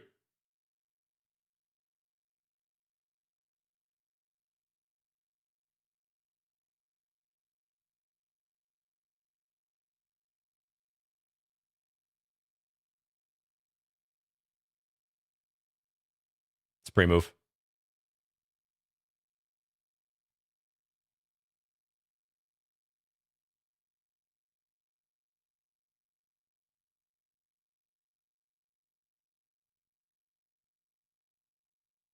There we go. All right, close game. Close game, CN. Okay, my chair is doing something weird. Somehow, like the lumbar support came out. I I don't even know how to fix it right now. But I can't lean back without really leaning back now. All right, I'll have to fix that. But thanks for the game, CN. Yeah, if surprisingly difficult position to win because I'm up a pawn here, but it is doubled. And it's just not easy to break down white's defenses. I wanted to go king h6 here, but you know what I was worried about was bishop h4 and some possible mating nets. Maybe it's just an illusion. Ooh, it is not an illusion. I would have to play g5 here to survive. Otherwise, it's forced mate. Because white is threatening, let's just say I take here. You go check, take h7, and then h3, or even rook h4. So that's... my sense of danger kicked in here. The lumbar gambit, yeah. The lumbar support gambit. Wonder how I could have played this better. But I think you defended very well. I mean, at the end, in that rook ending, you might have been holding at some point. Thought there was a moment you might be able to... yeah, if you check here, this is a little bit different, although probably still winning. Maybe it is always losing. But I thought you defended pretty resourcefully for a while. So thanks for the game. But yeah, in this type of Stonewall, reverse Stonewall, got to be careful about which minor pieces you trade. And some of you who play this opening may attest to this, but this scenario where you end up with a bad dark square bishop because you have all these pawns, I think is generally not the best one. Admittedly, my dark square bishop is also not the best, but I think black's a little bit more comfortable in these positions. Thanks for the game. Sammy, good to see you, Sammy. Been a while. We played one game. Don't really remember that game. Oh, was that a Bon Cloud game? Play a move here. This reminds me of a Bon Cloud. Oh, it was that was last week. Okay. Yeah. 1 week ago. Well, we're playing normally this time around, Sammy. From Bon Cloud to Nimzo.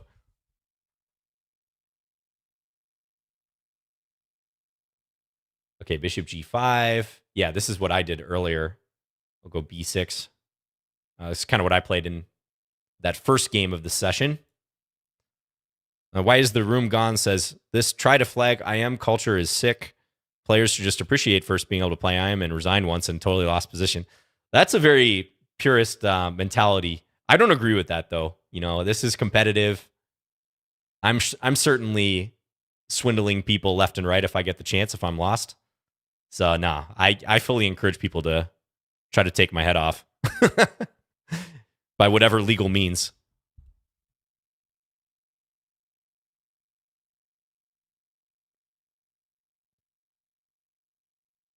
Even in simuls, you know, like the traditional thing in simuls is for the master to always take the white pieces. But I never really understood that. And I like it when, I don't know, I take black in some of the game. I usually just let people choose, which often results in the master or the simul giver playing a lot of black games. But I think it's more fun that way. And, you know, if someone's a chess master, they don't need really any coddling, right? You know, we've been around the block. I don't know what this maneuver is, Sammy, but I give you props for creativity. You're setting up for the next game, as Ben Feingold says. Some severe prophylaxis, I think. Well, you're encouraging me to play aggressive, so I'm going to try. I'm gunning for you. I'm going to play like the engine. I said this at the beginning. The engines really like this expansion with the pawns, so we're all in here. We got the reverse bathtub structure.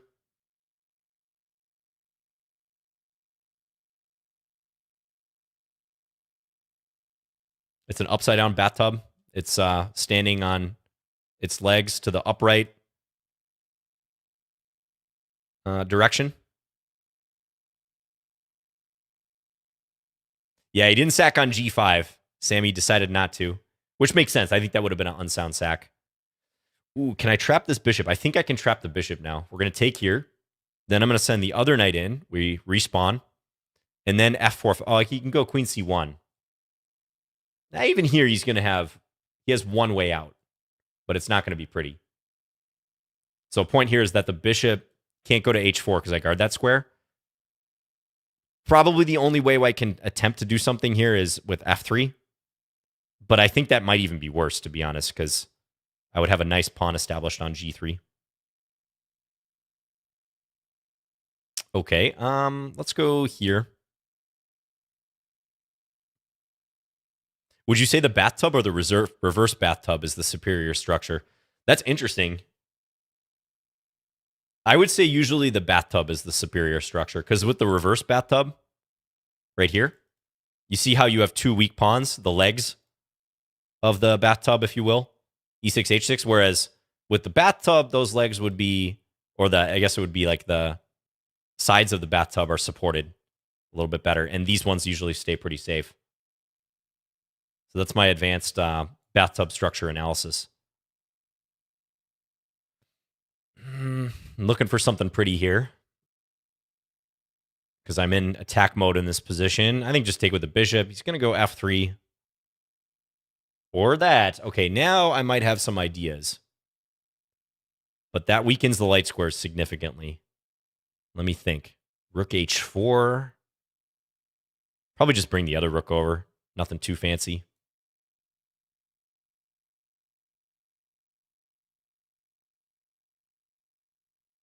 You're in agreement with modern bathtub theory? This is Abel. Good, good. Okay, I'm trying to somehow open the king. Tempting to take this way, but I think this might actually be possible there. Though, to be honest, on rook takes f4 at that point, I don't see how white's going to escape mate. You know what? Let's try it. I don't think white can escape a checkmate after this. Doesn't take.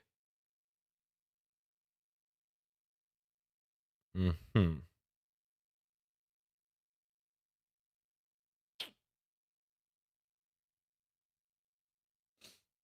getting a little fancy here, admittedly.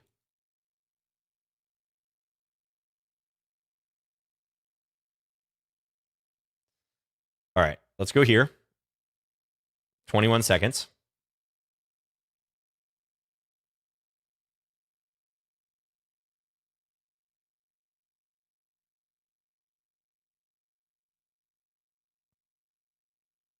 Oh, that was hanging. I should probably go take that.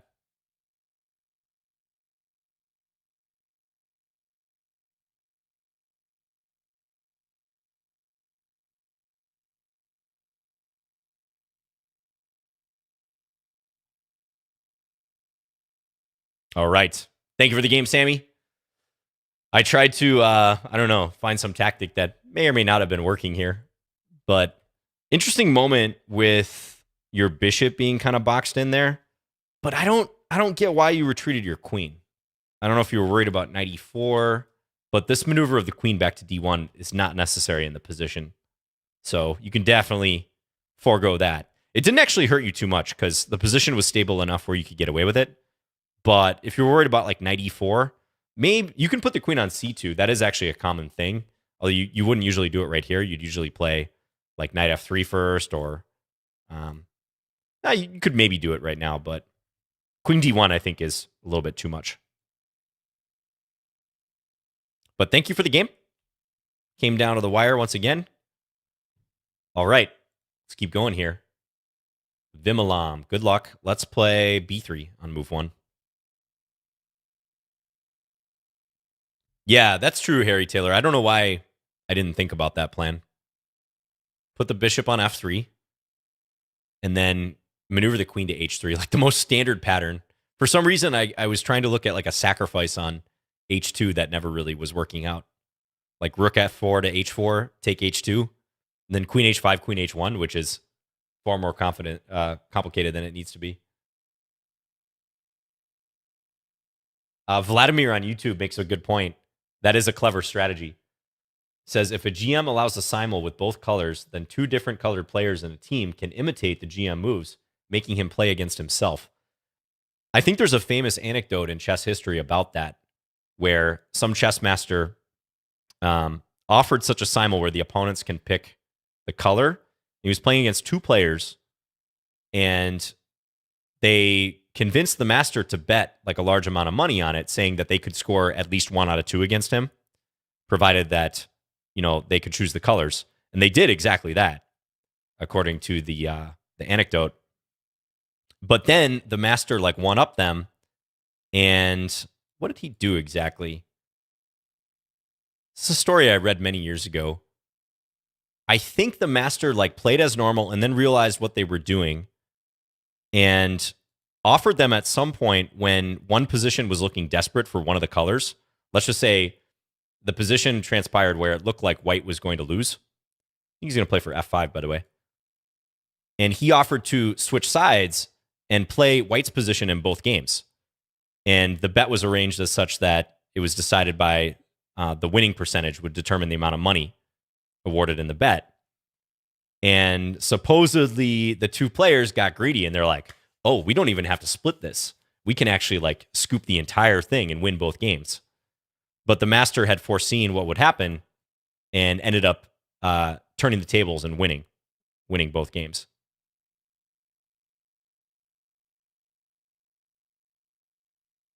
Yes, my shirt does match the board. Thank you for noticing, Luzard. Yeah. I had to plan that out for today. Okay, we're going to take, maybe open some stuff up here. Not too worried about black's attack over here. I think this knight's also misplaced, but how do I break this down? Maybe a4 to start. Let's see what this does.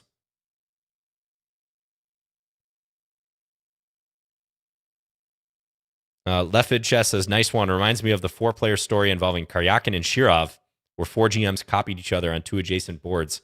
Oh, yeah, that was in an open tournament, right? I think it was in like the Sveshnikov variation. Occasionally stuff like that happens.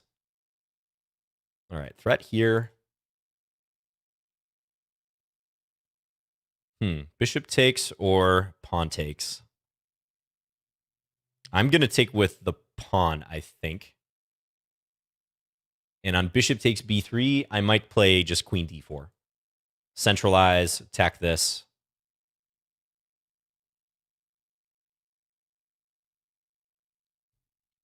There's also a famous match in chess history. I think it was at the Olympiad. It was Argentina versus the USSR, where the Argentinian team was played on 4 boards.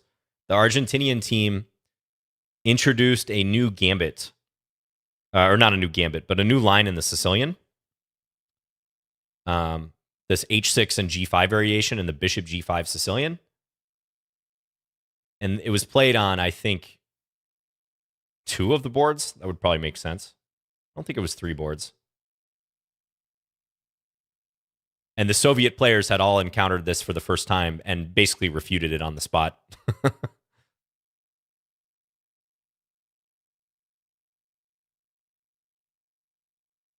It was in like 2 or 3 games.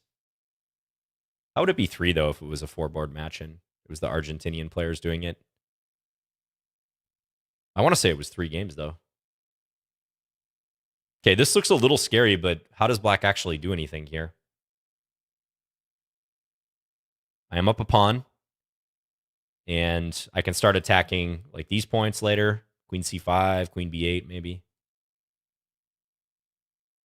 Even that, I don't think there's a threat, really. I can play bishop e1 if I need to. Maybe I go here first. Oh, this poor rook. Black is trapping in their own rook.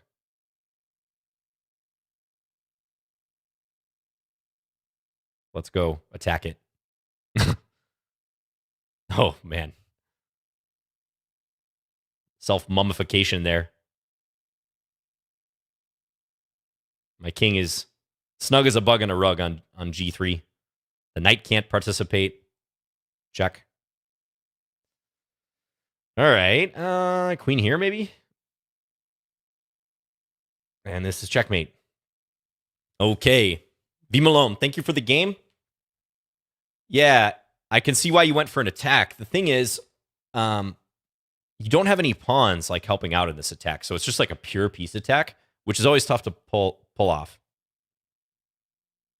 Fossilize the rook, right? Bartholomew, you're humiliating my rook. and I think Vimilam kind of realized that they belatedly tried to get the H-pawn involved, but rooks can get stuck between pawns like that along a file. That's definitely a thing that happens. Even along a rank, it can happen. So, yeah, I think this position is pretty much lost for black. The engine is just so casual about these dominating positions. I mean, white's only up a pawn here. There's not even a very strong immediate threat, in my opinion, but the engine's like, yeah, +7. So it's just an attack that's not likely to work because there's not enough backing it, and there's no way to disturb this structure or create further threats. Like, it's hard to get at G3 as well. So thanks for the game. I think the opening was all right. Yeah, didn't like knight f6 for a very specific reason, like take and then d5. That does look good for me. But I didn't mind what you did. You got your knight out of the way, pushed the pawn. That's pretty good. So thanks for the game, Vimilam. Okay, I got to figure out what's up with this chair. I'm sorry, you guys can't even see this, but somehow I like fiddled with a knob as I was playing, and now I cannot lean back in my chair, and it's really throwing me. Does anyone know how to fix this? I have a Staples Heiken chair, which is a great chair, by the way. I've had this thing for probably like 4 years now. I love this chair. Hashtag not sponsored. Push the knob back in. Problem is, which knob is it? And how did I've never had this happen. Have I tried unplugging it and plugging it back in?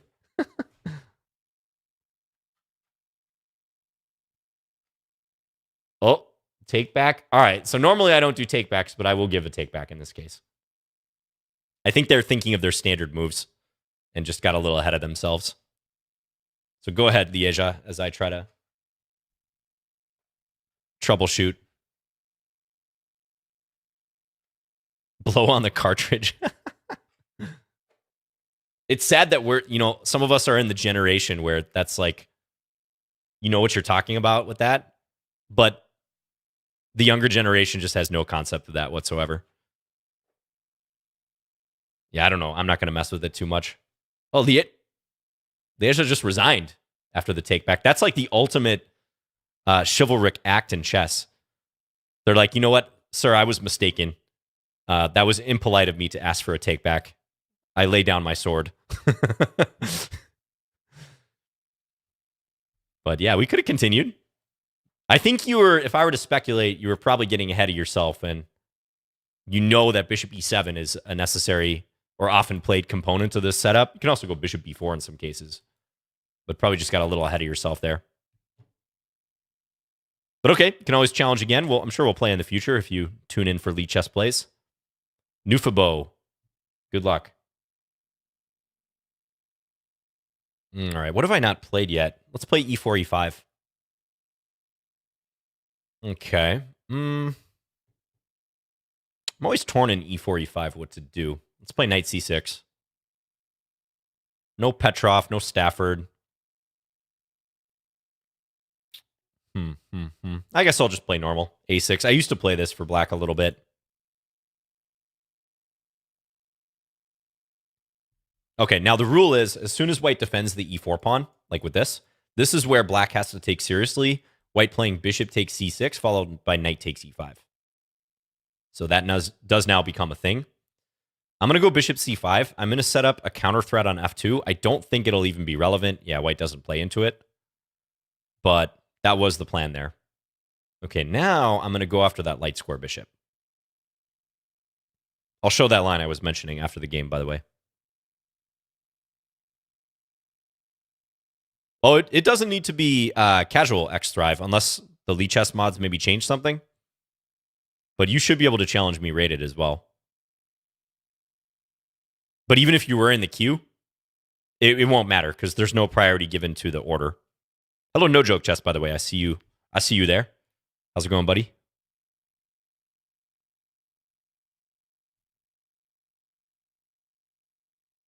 Herr Wurstbrot asked on YouTube, How to blunder less in chess. I do it way more often than my opponents.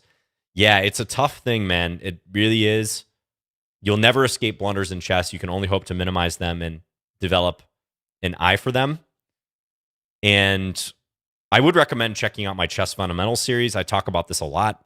The first video in the Chess Fundamentals series, which is a multi-episode series, is on undefended pieces. Undefended pieces are absolute magnets for tactics and blunders. It's one of the most big picture things you want to keep in mind when it comes to minimizing blunders. It's not the only thing by any means. It's not the only factor when it comes to unforced errors, but it's a big one. And you want to get in the habit of strictly accounting for the undefended pieces in your position and your opponent's position. And in some cases, if you reach a lull in a position, you're not sure what to do, it's going to be correct to play a consolidation move. Maybe overprotect an undefended piece, coordinate your pieces a little bit more. You don't want to be playing games like willy-nilly where if you have multiple undefended pieces, you're just flying by the seat of your pants and hoping your opponent doesn't see something. The good players are going to pick you apart if that happens. So I'm really playing aggressively here. I'm attacking down the file. I can take here or even push g3. Both look like pretty good moves. I'm going to take here. This one's very tempting, though, too, because of this bishop being a sniper on the edge of the board here. The pawn would have been pinned, but this looks even more appealing to me. Favorite opening? Here, I'll put it in the Lichess chat, or the Twitch chat.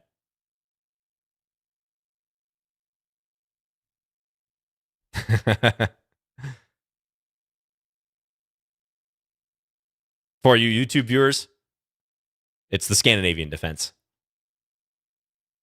I love me some Scandi. Okay. Which I know I haven't played it today because I think sometimes people get sick of me playing it. Let's jump this knight up. But I play it pretty frequently, and I think it's a good selective weapon for a lot of people. You're shocked by my reply, right? I don't know. This might not be a good move. I think white could actually play a particular move here and be fine, more or less. I think white could take here. Looks a little scary, but there's probably nothing. I have a feeling white's trying to block my dark square bishop. But let's increase the pressure now. Alignment with the enemy king. This is a major tactical signal. Have I sacrificed my queen yet? I'm trying to think. I don't think so. I've gotten some cool combos, but I don't remember a queen sack in this session. Okay, now I'm going to take and then crash through here, probably. Maybe taking with a pawn is better. Let's do that. Because now I have some ideas like this and this. We're not too worried about this. There's a mate in 2 threat. Mate in 3, maybe. Yeah, now check. And checkmate, thanks to this bishop. Okay, Nufibo, thank you for the game. Tough one. So this is a little bit advanced, but sometimes black does this h6, g5, g4 plan when white has already played h3. You played okay. I think d5 is probably the wrong approach right here. This happens a lot when there's pawn tension in the center. I don't like your push because that allows me to more or less attack on this side of the board without worrying about the center opening up. And since it's kind of one-way traffic on the king side, it's hard for you to justify opening the position much further there because your king is here. You want to create counterplay elsewhere. And I think a timely capture, or at least leaving the pawn on d4 for now, is a better approach. When it comes to the move order in this opening, better to play an early c3 so that when I chase you, you can keep your light square bishop. That's what, the advanced Ruy Lopez players would do. So that's what I'd recommend. How long until the stream ends? Man, that makes it sound like you want it to end. Fun times. We're going for about 15 more minutes. So it ends half past the hour. Okay, blitz ack. What should I play here? Let's play g6. Play another flank opening.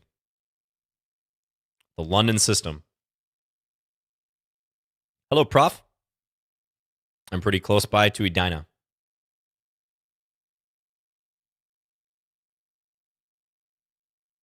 Have I checked out Christoph's newest Keep It Simple repertoire? Okay, I've played this position before, by the way. I think I played this last week. I remember e4 knight here being not the greatest idea. So I think I should go like 97 or something. No, I have not checked out Christoph's new repertoire. I've heard good things about it, though. And he's a fantastic, fantastic writer. So I would bet it's impressive.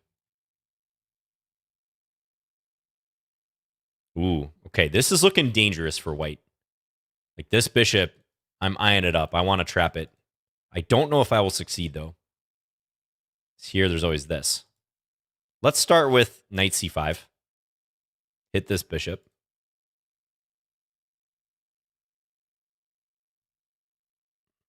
I don't know what next, though. I don't know if I should push f4 or if I should take.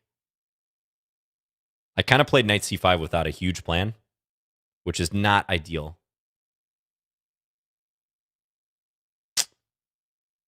I don't know. I'm going to go knight c6. I'm going to keep the tension. Hello, Tony. Nice. That's good to hear. Yeah, he's awesome. He's very thorough. His work always impresses. Okay, I think I'm going to try to trap that bishop now. Knight d5, I'm going to go knight e6, and I'm going to gradually... I guess he has play on the f6 square. So this may or may not work out. But we'll try. Bishop's getting a little claustrophobic over here.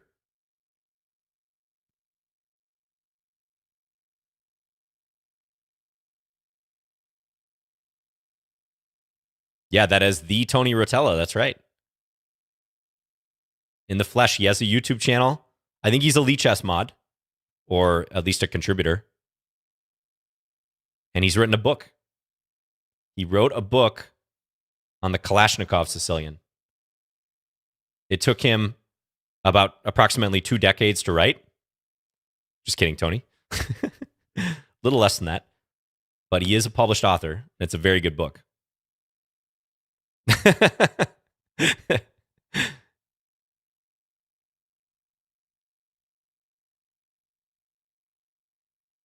All authors know the struggle, right? Okay, this bishop is so poor looking. I don't even really want to take it, even though I'm up material. I still feel like I might trap this bishop, even though I already forced white to give up a pawn for it. I just still have this like semi-hope that I can do that. Oh, this was hanging. All right, well, I said I wasn't going to take it. You could take that one, I guess, but it is hanging now. Straight up.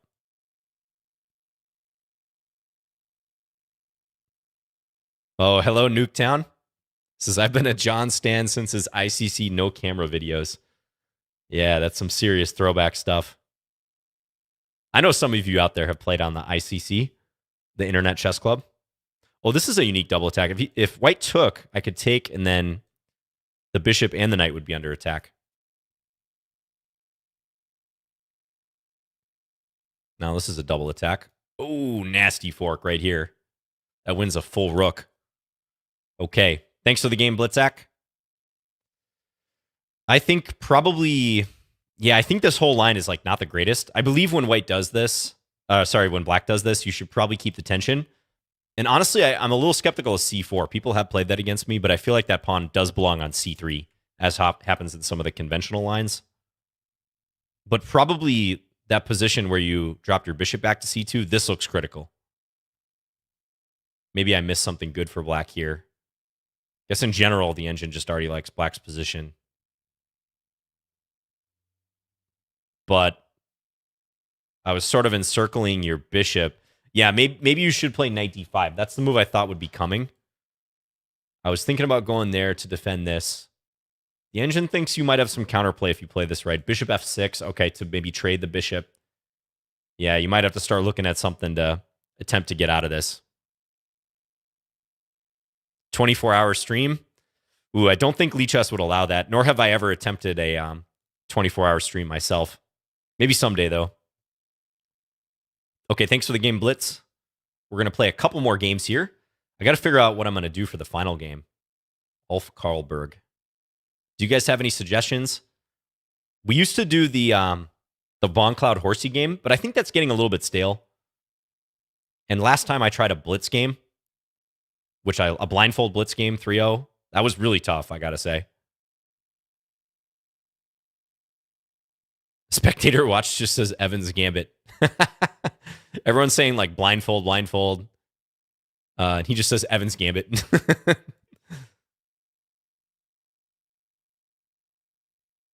Chess 960. England Gambit. Atomic. I don't really feel like playing a variant. Let's see if Ulf Karlberg notices the threat. He did not notice the threat. The long-range move. Got to watch those. Blindfold. All right, I'll try another blindfold one. Now, I didn't change my setup so you can see a separate board. I would just have to set up a scene for that, I suppose. But you guys will not see the pieces. I'm going to try my best and try to give some commentary along the way. I'm kind of curious for myself, too, if I can do better than I did last week.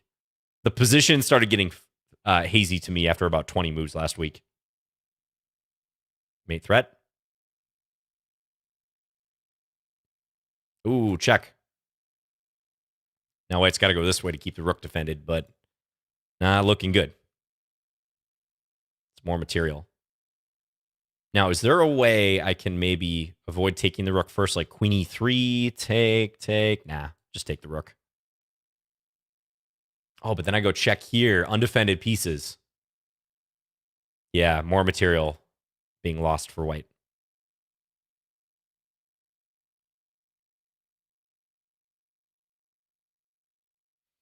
All right, let's bring this rook over.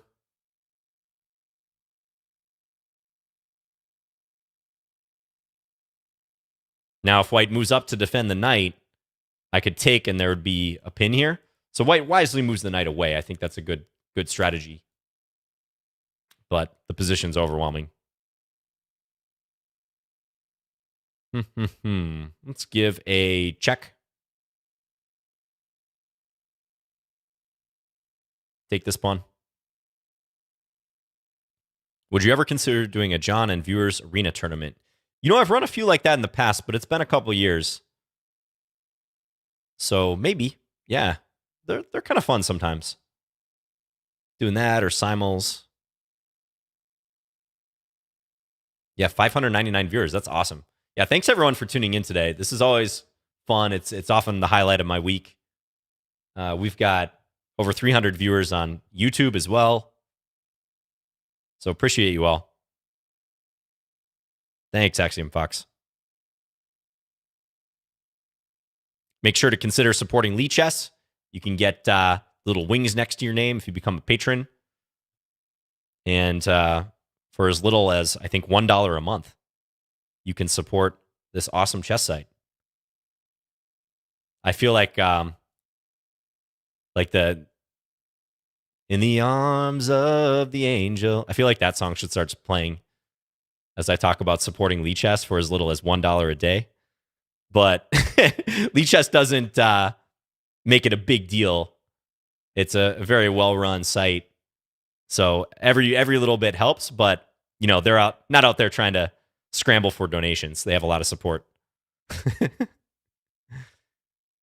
But it is a good thing to do if it's financially feasible for you. All right. Thank you, Ulf Karlberg, for the game. So that bishop on g5 was loose, and undefended pieces have a tendency to drop off. So I would retreat it if I were you. Generally, you don't want to trade this bishop for the knight. And also, I said this earlier about these positions. This was a classical Sicilian, I guess, but still, knight takes c6. That tends to be a poor trade for White because Black gets to take back. Black's got this great center. They can cover a lot of squares. White really lacks pawn play in the middle of the board. Also, the rook can come here. This is a nice position for Black. Yeah. Yes, Lichess is not for sale. Never will be. That's right. It is a chess public work, if you will. Open source. It's great.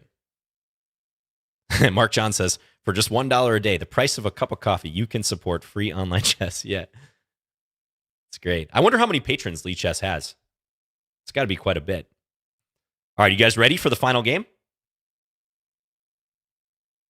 I got to make sure my settings are all good. I think it's under preferences. Blindfold. Here we go. Oh, boy. I really got to improve my blindfold skills. This is tough. And it's going to be random, so I could get a 2300, I could get a 1000, whatever. Here we go. Thanks again, everyone, for tuning in today. This will be the last game of the day. Apologize if I didn't get to your challenge. Oh, Smithy Q 2200. Oh, boy. Smithy Q is a Chessable content creator, by the way. Really good one. Oh, and thanks, No Joke Chess. No Joke Chess just put the link in the chat if you want to watch the game. Oh, I'm white. All right. I should probably make a move. This is going to be extreme level of difficulty for me. Let's take. We're playing an exchange Slav. Good luck to Smithy Q. Let's go E3. Okay, jump the knight up to E5.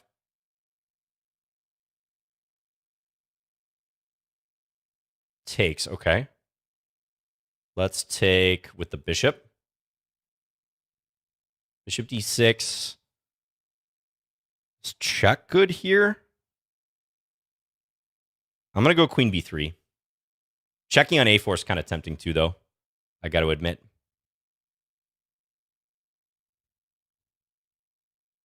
B5. Okay, now I'm very tempted. Okay, let's take here. No. Do I take first? Let's take here first. Taking on B5 check. And if pawn takes, I'm going to take D6. And then knight takes B5 to come. That's the plan. This should be good for me. Knight C7 in the mix. But it's tactical already. So I gotta make sure I see the position properly. In my mind's eye.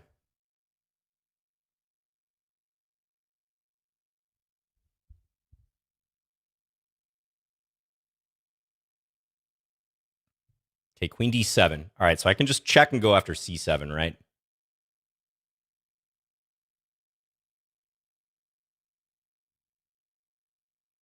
King E7. Okay. Let's just go take. Oh, his rook is defending because he doesn't have a piece back there. Oh, boy. I should have played queen B4. Brutal. All right, well, let's castle.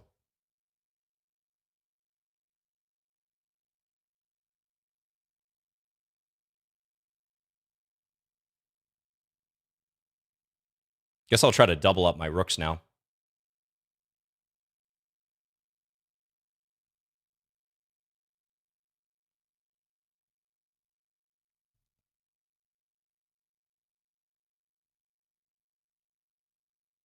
These games got to look pretty funny to a random observer, right? Okay, knight E4. I'm going to go here, I think. Got to guard against knight D2.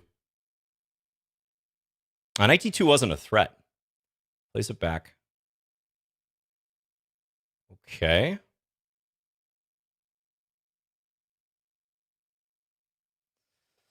Ugh. He's got a bishop there.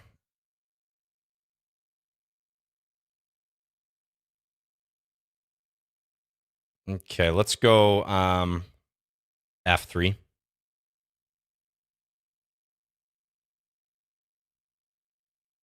Queen A7.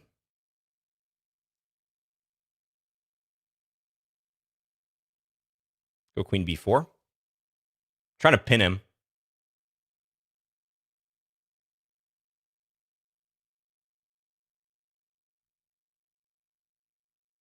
Okay. Offer a trade. Now, if he takes a2, I think I have queen c7 and I win the rook. He takes. Okay, take with a pawn. Knight comes in. Is he forking that? But I have e4, right? If he takes, the knight's hanging, I think. Takes b2. Okay. I gotta hurry now. King's there. Let's take here. Go here.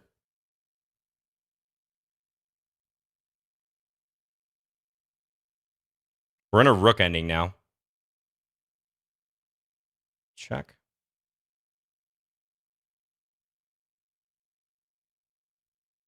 Oh, he goes forward. Okay, go here. A2's hanging. He has got to pass d-pawn now. Okay, take this one. Let's bring the king over. Okay, I think I can take here.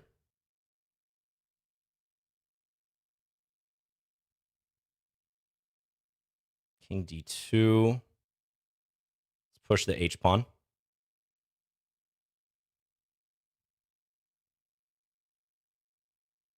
Plays d2, okay.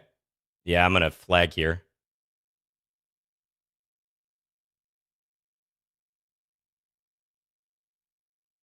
Can't tell.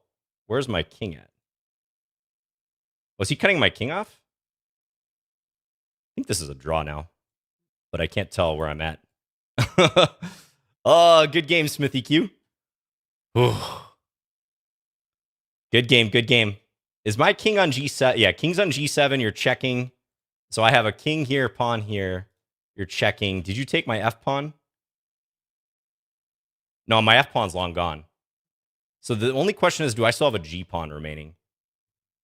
Let's go back to the board. Oops, I got to change my preferences. I think queen b4 was winning in the opening, right? I'll have to go take a look. Oh, I had 3 pawns. My f-pawn was still there. Yeah, okay, because when I pushed e4, the f-pawn wasn't actually involved. Yeah, I couldn't remember how many of these pawns I had left. I knew I had an h-pawn for sure, but I wish I would have seen that I had more pawns to use. And he was actually cutting me off on the side for... That's why I couldn't play king g5. Thanks for the game, Smithy Q. Tough one, tough one. I thought maybe here you could actually go king d6. And if I play c7, you get behind. I don't know. I'm probably a little bit better here pushing for the win. Might still be drawn in a lot of these positions. I think... Yeah, knight c7... Ooh, knight c7 is not good. Rook c7, on the other hand, is winning. I had a feeling this was good for me, but the engine... It doesn't like b5, says you should take. Thought I was being all clever here. But the thing I did not see is that the rooks were connected here. But now, queen b4, I do see that queen d6 is even possible. So this is probably, while the engine says white's better here, it's probably pretty close in practice. Interesting. Rook d2 is better here. Ah, because I have, I guess, rook d2, take, and then here, maybe? Go for the pin. That's probably the line. Yeah, started getting hazy around here, down on the clock. But it's fun. This is really challenging for me.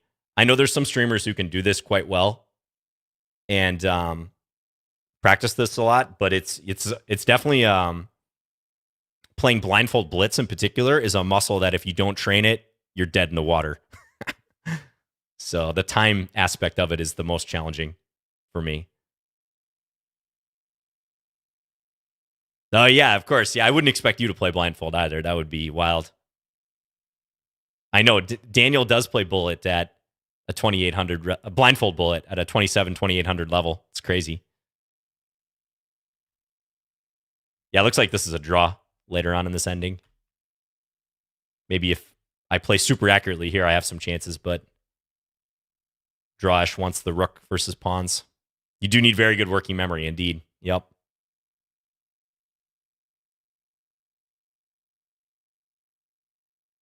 Okay, well, this was a lot of fun today. Congrats to Smithy Q, wins the final game.